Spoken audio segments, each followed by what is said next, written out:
When you load up your Papio to go camping, it's best to put the heaviest things on bottom. Make it as compact as you can. You want to tie things from the front around the back of your pack from both sides so it doesn't shift forward or backwards while you ride. And then you want to make sure you tie something from one side to the other so it doesn't shift left and right on you while you're taking curves. If you got it good, your whole bike should shake and your pack shouldn't move. Add you a second layer and you're almost there.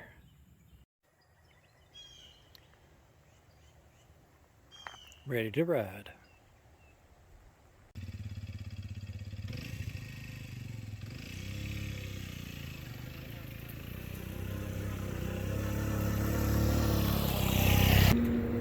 And there we are, 160 miles down the road. Everything's still in place.